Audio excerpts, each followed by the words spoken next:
Bonjour à tous et bienvenue sur cette chaîne. On se retrouve aujourd'hui pour une story time. C'est vrai que sur cette chaîne, mon contenu tourne beaucoup autour de la Corée, mais globalement de la K-beauty. Oups, un petit poil de d'odeur. Et j'en ai parlé déjà plusieurs fois de toutes les expériences que j'ai eues par rapport à la Corée, qu'elles soient bonnes ou qu'elles soient mauvaises. Je vais commencer avec une expérience vraiment, vraiment très importante à mes yeux et très importante pour tout le monde, en fait, pour plein de gens. En fait, une expérience un peu waouh. Je pense que vous avez vu le titre, vous avez cliqué pour ça. Donc, c'est parti pour la story time.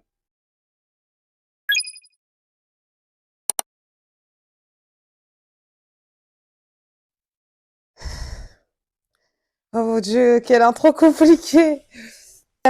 Oulala. Petit disclaimer déjà pour commencer. Comme vous l'avez vu dans le titre, cette story time va parler de kidnapping.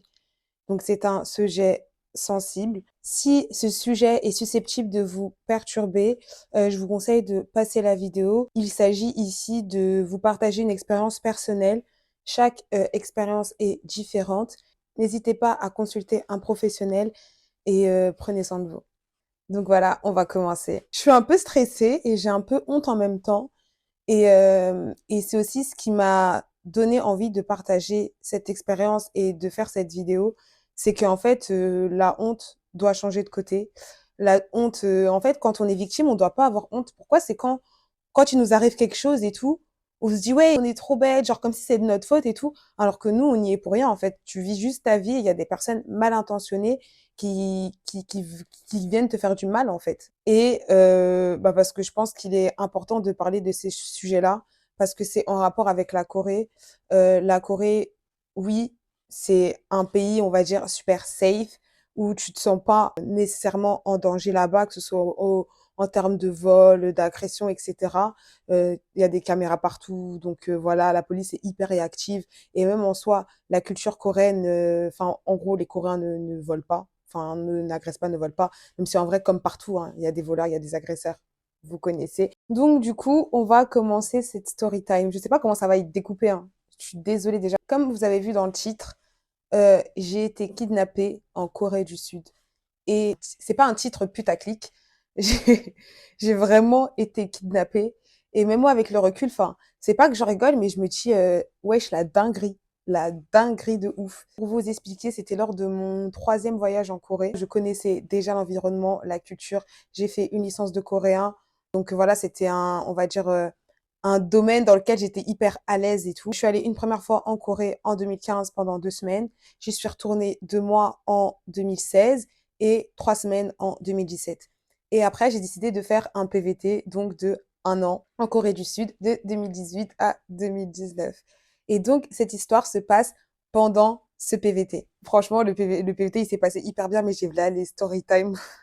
J'ai voulu aller story time. Et celle-ci, c'est juste la plus importante parce que c'est vraiment le truc qui m'a le plus choqué en Corée, en fait. Et je veux dire que ça m'a changé à vie, on va dire. Mais bon, j'arrête de m'éparpiller, je reviens sur la vidéo. Là, l'histoire se passe pendant ce PVT.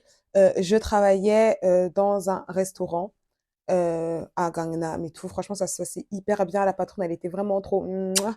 Si vous êtes en Corée et que vous cherchez un petit travail, un petit part-time, en plus, elle paye bien. Franchement, le boulot, il est trop, trop, trop, trop top. N'hésitez pas à me dire, je vous donne le petit numéro de la Sajangnim. Franchement, elle est adorable. Désolée, j'ai dû refaire la vidéo parce que mon chat n'arrêtait pas d'aboyer comme il y avait la femme de ménage qui passait l'aspirateur dans le couloir. Et vous savez, les petits chiens, plus c'est petit, plus ça aboie. Dès que ça entend un bruit, ils pètent les plombs. Donc voilà, on retourne à la story time. Là, cette story time se passe en 2019, pendant que je suis en PVT en Corée du Sud et que je travaille dans un restaurant. Mais bon, rien à voir le restaurant, hein, c'est juste pour vous donner un peu le contexte. On termine assez tôt parce qu'on arrive à voir les derniers métros avec une collègue à moi qui est une très bonne amie à moi, avec qui ben, on a fait plusieurs voyages en Corée, etc. Comme je dis, c'est un environnement qu'on connaît, on est rodé en fait. La Corée, c'est notre terre-terre. Du coup, on termine vers minuit, on court pour avoir le dernier métro et on se dit ouais, vas-y, trop bien, on a fini assez tôt, on va se faire une petite soirée à Hongdae et tout. On est là, en fait, on arrive à Hongdae et en fait, dans les rues d'Hongdae, vous avez en fait plusieurs rues, vous avez des bars. En fait, vous avez des bars des bars, des boîtes et tout, des ruelles avec que des bars, que des boîtes et tout, etc. Et donc, nous, on est là, on se balade à Yaoundé et tout. Et en fait, devant les bars, il y a des gens, des personnes du staff, en fait, qui sont devant et qui proposent des free drinks. En fait, c'est pour que tu rentres dans leur bar et comme ça, tu as un verre gratuit et puis tu restes, tu consommes et tout, etc., etc. Je parle comme une italienne, hein, avec les bras, je suis grave gestuelle. C'est pour ça, j'ai pris un petit oreiller et tout comme ça. Donc, je vais être comme ça pour raconter. Voilà. Comme ça, je vais arrêter de bouger les mains partout. Voilà, on arrive dans ce bar-là, on commence à, bah, on prend notre free drinks. Donc, on est là, on boit, etc. On en a deux, trois, quatre et tout. Donc, on est là, on boit gratis, on est tranquille, on est bien. En plus, souvent, enfin, en tout cas, à cette époque-là, en Corée, dans les bars, dans les boîtes, il y avait le staff qui se trimballait avec de la tequila et qui t'en versait dans la bouche comme ça. Donc, on est là, on s'enjaille, on profite de notre soirée et tout. Un moment, la fête est finie, les free drinks, c'est fini, les tequilas, là, bas de gamme, bas de qualité, là. À bout d'un moment, ça passe plus, t'arrives plus à l'avaler. Donc, on se dit, bon, écoute, on va dans notre bar habituel. Le bar habituel, c'est le Zen Bar. Il y en a plein qui connaissent le Zen Bar. C'était en 2019. Déjà, en 2019, ça commençait vraiment à se dégrader. Le Zen Bar, c'était trop bien, genre en 2016, 2017. Franchement, max. Après, bon, bref, c'est pas ça le sujet de la vidéo. Et donc, du coup, on arrive au Zen Bar. Et du coup, on arrive pour commander, en fait. Et je pense qu'avec ma pote, en fait, on s'est mal compris. Parce que dans ma tête, je me suis dit, ouais, on va se prendre des derniers shots et tout, et puis vas-y, on rentre à la maison, etc. Genre, en mode, vas-y, on s'enjaille. C'était juste pour finir, changer de bar et finir la soirée en beauté. Donc, du coup, moi, je suis là, je commande. Et en fait, après avoir commandé, ma pote, elle commande. Mais comme il y a la musique et tout, en gros, on n'entend pas ce que l'autre commande, tu vois, parce que tu te rapproches du serveur pour commander. Et donc, du coup, notre commande, elle arrive. Donc, moi, il y a le maître de shot qui arrive. Et elle, il y a un shot qui arrive. Donc là, on se regarde en mode, what the fuck, meuf, on s'est pas compris sur quelque chose, il y a un truc qui a foiré. Et donc, du coup, on est là en mode, waouh, comment on va faire et tout. Et là, on se retourne comme ça, genre, il y avait des gens qui dansaient, et il y avait un mec tout seul, mais vraiment, nous, on était au bar, genre, sur les chaises de bar, et il y avait un mec en mode juste derrière, qui dansait comme ça, on lui dit oui et tout, hey, est-ce que tu veux boire et tout, parce qu'on a pris trop d'alcool et tout, et ben voilà, en mode, on vient juste de le commander, comme ça, tu bois et tout. Mais vraiment en mode innocemment, de bon cœur et tout. Enfin, si vous avez déjà été en Corée et tout, dans la nightlife coréenne, vous savez que c'est très facile de se faire des amis, que ce soit coréens, étrangers, etc. Quand je dis se faire des amis, c'est que se faire des amis pour la nuit. Tu vas pas forcément les revoir ou tu vas les recroiser dans d'autres soirées. Ou des fois, il y a des gens en mode coup de cœur et tout. Mais on va dire, c'est facile d'échanger avec les gens sur le moment même, en fait. De créer une bonne alchimie sur la soirée et tout, etc.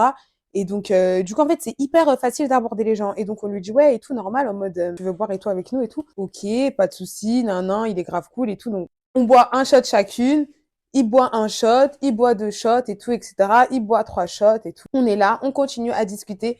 Pour l'instant, tout va bien. Aïe, aïe, aïe, si j'avais su, si j'avais su quel était ce cher monsieur.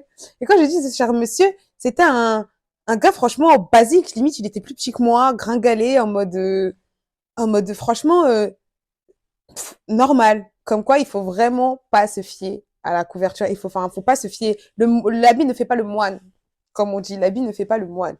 Mais bon, là, à ce moment-là, tout se passait bien et tout, etc. Nana, on s'amuse. Les shots sont finis. Il dit, ouais, écoutez, vas-y, bah, venez, on va se poser au playground et on va continuer, genre, la soirée ensemble et tout. On est avec ma pote, moi et le mec. On passe au Pyeongchang, donc au convenience store. J'arrive jamais à dire ce mot. Moi, je préfère dire Pyeongchang. On va au Pyeongchang et genre, on achète des bouteilles de soju. Genre le soju, vous savez, le sunari, là, soju raisin. Et franchement, à ma folie maintenant, juste l'odeur me donne envie de gerber. Donc, on prend trois bouteilles chacun, genre c'est lui qui les paye et tout, on prend trois bouteilles chacun, on va se poser au playground. Et en fait, le playground, c'est un endroit à Hongdae où en fait, de base, il y avait une aire de jeu et ils l'ont rasé peut-être en 2017 ou 2016. En fait, ils l'ont rasé parce qu'il y a grave des gens qui venaient boire et tout, non, non. C'était plus du tout, c'était une aire de jeu la journée et carrément une aire de beuverie la nuit, quoi. Donc, du coup, ils l'ont rasé et tout. Et du coup, ça faisait un grand espace où les gens, bah, en fait, venaient. Ça faisait comme un grand carré avec plein de petits rebords autour où tu pouvais t'asseoir et tout. Donc, nous, on s'assoit là avec nos bouteilles de soju et tout. Et en fait, en vrai, genre, c'est là où je commence à me dire, waouh, l'alcool et tout, genre, je suis out. Genre, ça commence à monter, à monter, monter. Et du coup, genre, on est là, genre, dès qu'on disait, ouais, on buvait, on jetait par derrière l'alcool comme ça parce que, Karim, moi et ma pote, on n'en pouvait plus. On n'en pouvait plus. Vraiment, on n'en pouvait plus. Et là, c'est la dernière chose dont je me souviens c'est le blackout. Et là, genre en mode, je me réveille, et je peux vous faire la scène parce que j'étais littéralement sur un canapé. Genre, j'étais comme ça, couchée. J'étais vraiment comme ça, couchée.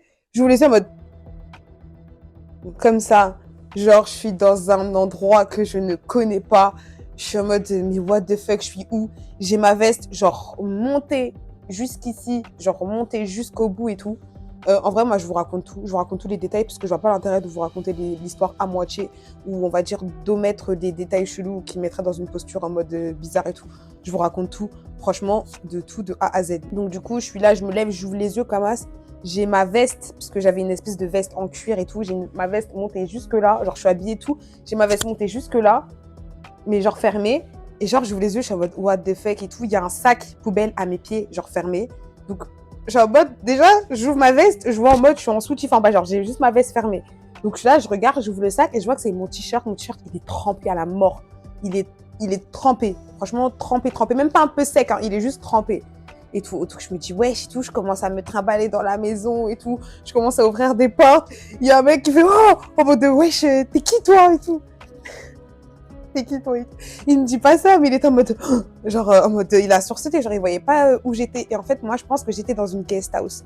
Et les guest house, en fait, c'est une grande maison où il y a plusieurs chambres et il y a plusieurs personnes, en fait, qui se partagent la maison et vous avez un salon commun, la salle de bain, c'est commun et tout. Et genre, chacun a sa chambre. Du coup, je suis là en mode, wow, et tout, nan. Et là, j'ouvre une chambre. Parce que, ouais, j'ai fait toutes les chambres. Parce que moi, en fait, je comprenais pas où j'étais. Je voulais juste comprendre, en fait. Et là, j'ouvre une chambre et en fait, je vois le mec avec qui on était hier. Genre en mode what the fuck. Et en fait, pour vous dire que en fait, je me souviens même pas de son visage. Genre là, demain, si si je le recroise dans la rue, je me souviendrai même pas de son visage. Je pourrais même pas le reconnaître. Mais là, je savais que c'était lui. Genre, et il est là en train de dormir comme un bébé et tout. Genre, je le réveille, genre, je le pousse comme ça, je fais oh, ma pote, elle est où? Il est là, il me fait genre, le mec, il comprend pas et tout. Je le pousse, je le bouscule et tout en carré. Je lui dis, ouais, ma pote, elle est où et tout, etc. Et tout, nan, nan. Il me dit, ah, elle m'a dit que je pouvais partir avec toi. J'étais en mode quoi? J'ai dit non, c'est impossible. Et comme je vous ai dit, ma pote, c'est pas juste une pote, c'est vraiment ma sœur. Même à l'heure d'aujourd'hui, c'est ma sœur de ouf. Tu vois, on a fait plusieurs soirées, que ce soit en France, en Corée, bon, surtout en Corée, parce que en France, on sort pas tant que ça, mais plus en Corée et tout, etc. C'est la base, en fait. On ne se laisse pas, même si on doit se tirer jusqu'à la maison, on va se tirer, on va se porter, tu vois. Bon, après, c'est souvent l'inverse parce que on va dire je tiens mieux l'alcool qu'elle et tout, mais bon, elle, on va dire qu'elle est assez menue, elle est assez fine, elle est assez petite et tout, donc vous voyez, l'alcool, il agit aussi sur le corps. Si t'es un peu plus forte et tout, etc. et tout, machin. Bref. Donc du coup, il est là, il me dit ouais, que ma pote, elle a dit en mode genre tu peux partir avec toi. J'ai dit il est fou, et je suis là, je dis ouais, j'ai pas mon téléphone, j'ai pas de carte Navigo, genre de Timoni, j'ai pas de carte d'identité, j'ai rien du tout en fait sur moi. J'ai juste moi, mes vêtements, moi c'est tout. Et donc du coup, je suis là, je dis ouais, passe ton téléphone et tout, nan. Genre passe ton téléphone, on va aller sur Instagram, on va la connecter. Et genre ce téléphone, il n'avait plus de batterie. J'allais dire comme par hasard, mais en vrai c'est grave possible. Donc on est là, on le met à charger et tout, les téléphones, il met grave du temps et tout. Et pendant ce temps-là, je lui dis ouais et tout, en mode, enfin raconte-moi, qu'est-ce qui s'est passé, comment ça se fait que je suis là sans elle et tout. Genre là, clairement, le dernier souvenir que j'ai, c'est nous au playground en fait, en train de boire du soju et moi de me dire vas-y, je peux plus, je pose la bouteille et tout. Et donc du coup, il est là, genre il essaye de vouloir faire des câlins. Genre mais non, mais t'inquiète, on va attendre qu'elle réponde, que le téléphone il charge. J'étais là, on lève tes pattes, j'ai dit, tu sais quoi? J'ai commencé à mettre mes chaussures, je suis partie, j'ai poussé la porte, j'ai commencé à tailler. Et je savais même pas où j'étais, hein. Dans ma tête, c'était juste, en fait, mais il est malade, c'est un détraqué en fait. Je pense que là, dans mon cerveau, je me suis dit, mais oh, en fait, le mec il vient de me kidnapper. Enfin, je me suis même pas dit ça, mais je me suis dit, oh, en fait, le mec, genre, je suis là, je suis en panique, j'ai pas mes affaires et tout. Et le mec, il est là en mode chill, on continue la soirée, mais t'es un ouf, toi. T'es qui? Du coup, là, je sors de chez lui, je commence à me mettre en marche et tout, nana. Donc, j'ai mon sac, j'ai mon vêtement, mon t-shirt dans la main, mon manteau fermé jusque-là. J'ai pas de téléphone, je sors et je peux même pas prendre de Timoni, en fait. J'ai vraiment rien du tout. Donc là, je marche et tout, j'arrive sur une espèce de route, je regarde les panneaux et je vois marqué Shinchon, des trucs. Je me sens de Chinchon parce que c'est là où j'habitais. Je vois une flèche qui marque Chinchon, j'ai dit, hey, je suis allée tout droit, je commence à marcher. En vrai, moi, j'ai marché quoi, peut-être 25 minutes, 30 minutes.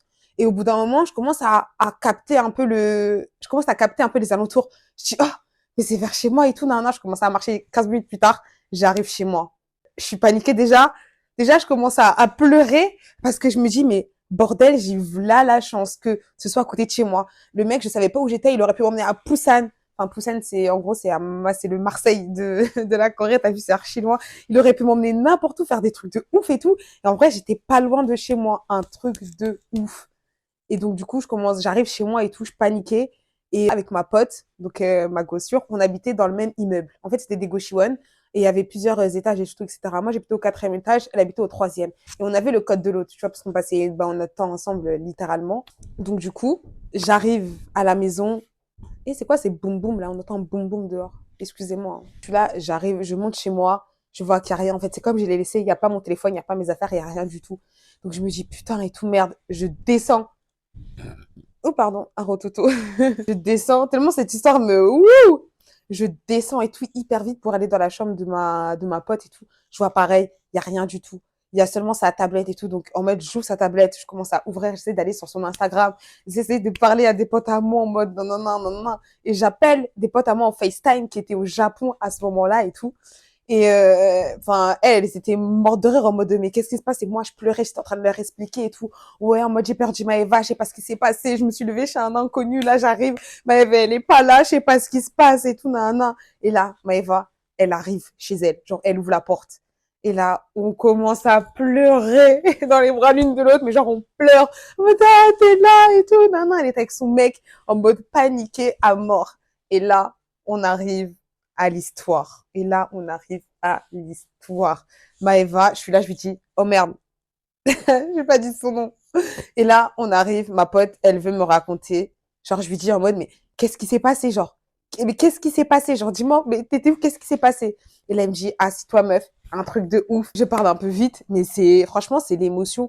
Et là, en parlant, je souris parce que franchement, avec le recul, je me dis, franchement, j'ai eu une chance de ouf et tout. Mais en fait, c'est quand je repense à l'action, franchement, franchement, c'était franchement un soulagement de se voir. Je sais pas, je peux pas vous expliquer. Franchement, c'est fait un câlin, on a commencé à pleurer dans les bras l'une de l'autre parce que inconsciemment, nous-mêmes, on se disait en fait c'est un truc de ouf et en plus on est consommatrice de true crime, donc les Victoria de Victoria Charlton, c'est ça, hein, Victoria. Hein. Oui, plein de choses comme ça qu'on aime regarder. Donc là, je me suis dit en fait, j'ai failli être un cas là, j'ai failli être un cas de plus dans les émissions True Crime, tu vois. Bon, bref. Et donc là, elle me dit, vas-y, pose-toi et tout. Et donc, elle me dit, ouais, tu te souviens d'où, à partir d'où? J'ai dit, ouais, bah, moi, je me souviens que, bah, on était au playground et, on buvait du soju. Et à partir de ce moment-là, j'arrivais plus à voir et tout, etc. Elle me dit, ouais, à ce moment-là, t'es tombée raide, meuf, tu pouvais plus bouger, tu pouvais plus te lever et tout, etc. Donc, on a décidé, en fait, de rentrer et tout. Donc, en fait, on t'a mis, genre, en mode, ma pote, comme je vous ai dit, elle fait 1,50 m. Moi, je fais plus d'1,68 m. Enfin, voilà, je fais 10 centimètres de plus qu'elle, même plus. Je dois faire 30 kilos de plus qu'elle. Donc, elle avait grave du mal et tout. Et donc, du coup, en mode, le gars, il s'est proposé de l'aider à me ramener à la maison. Ok, donc on va dire que moi j'étais là, il y avait ma pote d'un côté, le mec de l'autre et tout, tu vois. Et Carré, il me portait. Donc ils ont commencé à importer. On a commencé à aller en direction pour prendre un taxi. Et en fait, aucun taxi ne voulait nous prendre. En fait, il n'y avait pas de taxi de disponible. Honnêtement, on se souvient pas trop de l'heure à laquelle il était. Il devait peut-être être 4 heures ou 5 heures et tout, etc. Mais bon, la plupart du temps, en fait, on était à Hongdae et Hongdae Shinchon, c'est vraiment pas loin. Genre, c'est 5 minutes de taxi, tu vois. Et les taxis, ça les arrange pas trop et tout, etc.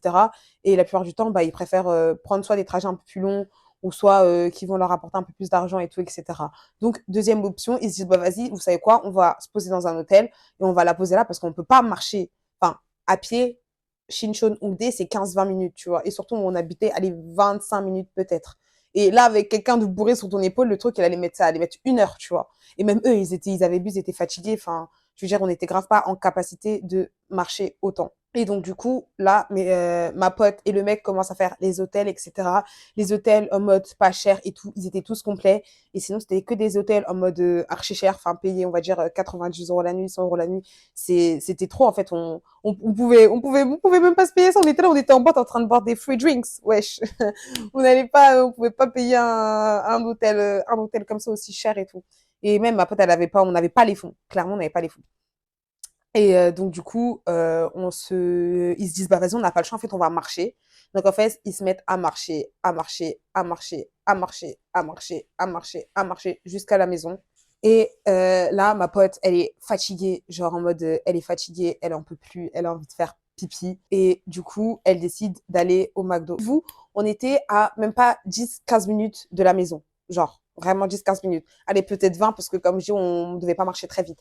Et du coup, on passe, bah, of course, vers la gare, parce qu'on n'habite pas loin de la gare et le McDo. Et donc, du coup, ma pote s'arrête sur des bancs, parce qu'en fait, il y avait comme une espèce d'allée avec plein de petits bancs. Donc, du coup, elle dit au mec, enfin, elle m'a posé là, le mec là, elle dit ouais, elle va aux toilettes, elle revient. Elle part aux toilettes, elle se prend un petit café au passage, mais bon, je pense pas que c'est pris non plus une quarantaine de minutes et tout. Et quand elle sort du McDo, je ne suis plus sur le banc. J'ai disparu du banc. Veuillez, enfin, je veux dire, imaginez, vous êtes là avec votre pote, tu dis ouais et tout, vas-y, assis-toi là, je vais aux toilettes, je reviens, et tu peux plus, mais en même temps, toi, t'es là, t'as bu, t'es bourré et tout, tu as besoin de te soulager. Alors, tu sors, ta pote, elle a disparu. T'as rien. Donc, désolée si le plan a un petit peu changé. J'ai eu un problème de micro. Dès qu'elle a vu que j'ai disparu, elle a appelé son copain pour pouvoir l'aider dans les recherches. Donc, ils ont commencé à me chercher partout dans les alentours. Et en fait, elle se disait que le mec, il n'était pas forcément plus grand que moi ou plus fort que moi. On était à peu près de la même corpulence. Donc, elle se disait, bah, en fait, ils n'ont pas pu aller loin. Et dès qu'elle est sortie du McDo, j'aurais regardé à gauche, à droite. En fait, comme c'était une grande allée, elle a vu personne. Donc, c'était en mode, en fait, le mec, il a forcément pris un taxi. Elle se disait, bah, en fait, c'est le mec, il l'a forcément pris direct et il est parti. Donc, du coup, elle est rentrée à la maison pour prendre des passeports, identité, enfin, je sais pas, prendre des choses pour voir ce qu'elle pouvait faire. Et en fait, honnêtement, j'étais grave choquée. Et elle aussi, franchement, que ça puisse m'arriver, je me suis dit, franchement, ça n'arrive vraiment pas qu'aux autres. Et en plus, c'est pas pour dire que, par exemple, on n'avait pas fait attention. Donc, c'est moi qui ai acheté l'alcool. Enfin, c'est moi qui ai acheté le mètre de shot qu'il a bu. Donc, c'est moi qui ai pris moi-même l'alcool. Et les bouteilles de soju, on les a ouvertes nous-mêmes. Chacun a ouvert sa bouteille. Donc, donc, je vois pas quand il aurait pu ou voulu me droguer. En fait, je me dis que c'était juste un mec qui voulait grave, en fait, bah, clairement tirer son coup et tirer parti de l'alcool, en fait. Du coup, et il voulait juste nous bourrer à la mort et vas-y, celle que je prends, quoi, tu vois. Quand je dis ça m'a changé, parce que j'ai dit en début de vidéo que ça m'avait changé, clairement, je n'ai plus jamais bu à ce niveau-là de toute ma vie. Parce que comme je disais, le lendemain matin, je me suis réveillée, j'ai pas forcément eu de symptômes. Je me souvenais de la soirée. Je me souvenais juste en mode au moment du blackout, mais sinon je me souvenais de la soirée. J'étais pas mal, j'avais juste au mode le truc en mode d'alcool. J'avais vraiment une gueule de bois, clairement. J'avais vraiment clairement juste une gueule de bois. Après un moment où on a commencé à discuter et tout, on s'est dit, ouais, c'est un truc de ouf. En fait, le mec, faut pas le laisser impuni. Imagine, il fait d'autres choses à d'autres meufs, il fait ça à quelqu'un d'autre et tout. En fait, il faut qu'on aille voir la police, il faut qu'on fasse quelque chose et tout. Mais bon, après, le copain de ma pote m'a expliqué qu'en fait, clairement, euh, bah, déjà, premièrement, on est étrangère, donc notre voix, elle va compter moindre que la sienne, en fait, du moment comment il va raconter l'histoire. Et aussi, le fait que, en fait, comme c'est nous qui l'avons invité à boire avec nous, et ben, en fait, en fait, c'est nous qui l'avons immiscé dans notre cercle, en fait. Et ben, du coup, en gros, bah, c'est nous qui sommes en tort. Voilà. Donc, en gros, voilà, ta bienveillance dans ton cul. Et comme je dis, c'est une expérience je me suis sentie hyper reconnaissante. Je me suis dit, waouh, mais franchement, Dieu m'a protégée. C'est incroyable comment j'ai eu là de la chance. Il aurait pu se passer tellement de trucs, en fait. Et du coup, ça m'a un peu remis les pieds sur terre de me dire, en fait, non, c'est pas parce que c'est la Corée que c'est safe. C'est pas parce que c'est la Corée qu'on fait pas attention. Même si, globalement, j'ai toujours été quelqu'un qui fait hyper attention. J'ai toujours été quelqu'un de terre à terre, qui fait pas confiance à n'importe qui. Mais en fait, de justement, de plein d'expériences que j'avais eues en Corée et tout, de tous mes voyages et tout, où il s'est passé des trucs de ouf, où j'ai laissé mon téléphone sur un capot de voiture et personne ne me l'a volé pendant au moins 3 heures. Je suis redescendue, il était posé là. Enfin, plein de petits trucs comme ça, en fait, qui font en fait que quand tu es en Corée, en fait, tu baisses la garde. Tu baisses la garde.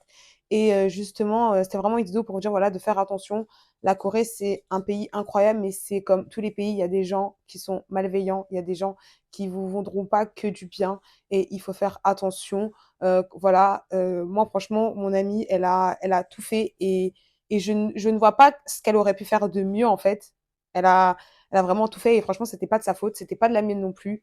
Voilà, le mec, il a juste bah, tiré parti de nos faiblesses. Et, euh, et après, je me dis, est-ce que j'aurais dû aller porter plainte? Est-ce que j'aurais dû vraiment faire ci, ça?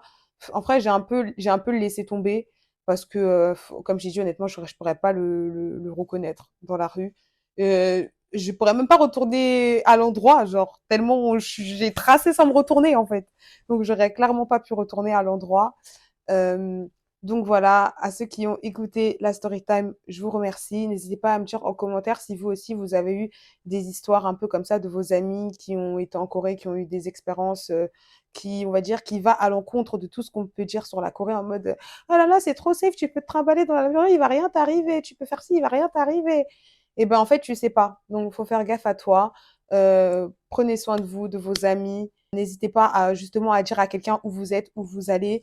Ben, parce que je me dis que, bah, là, en l'occurrence, en fait, comme j'étais avec ma pote, et ben, elle savait, on va dire, elle aurait pu peut-être, je sais pas, décrire le mec, donner des informations à la police et tout, etc. Et bon, après, il y a plein de caméras en Corée, donc, euh, donc voilà.